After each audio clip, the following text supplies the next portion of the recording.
Hey everyone, my name is Shri and today I will be suggesting about why you should hold your NAB shares. To initiate my discussion, the main focus for NAB in 2022 is efficiency.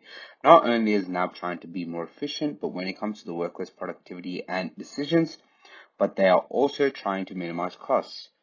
NAB refers to this as right sizing and uses software called FinOps. This software is a growing cloud financial management discipline that helps companies get the most value. By this, NAB will continue to improve, which is a good indicator that you should hold your shares. Now let's move on to the financial side of the business. We will specifically be looking at the net profit and cash earnings graph first. We can clearly see how net profit has fluctuated within the last 10 years. Even though the data seems to fluctuate in two specific areas, most years of net profit seem to be steadily increasing.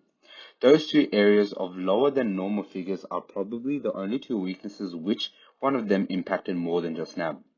The first drop was because of the loss in sale of UK banking business CYBG and NAB World's life insurance division by 94%.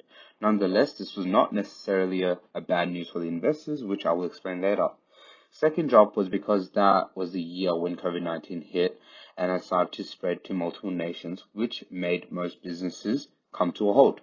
More than a weakness, I believe this gave NAB and a lot of other banks to find new strategies to implement within the workplace and promote online banking to a lot of new consumers.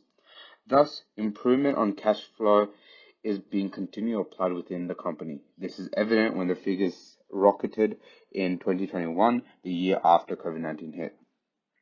Steady increase would benefit long-term investors. When NAB had to sell their two other businesses, investors were not negatively impacted by this. They still received the same amount of CPS as they did in 2015. This suggests that the cash earnings were still on the rise.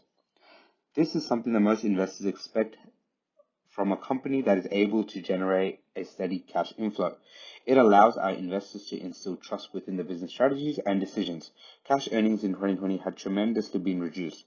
However, in 2021, NAB caught up to $6.5 billion, which is extremely close to the highest cash earnings made in the decade. All in one, the experience COVID-19 gave to NAB was really worthwhile as it allowed the business to adapt to sudden changes which would be difficult for a lot of businesses. NAB survived through this pandemic, which indicates that the company has the ability to change as the situation changes. Therefore, hold your shares.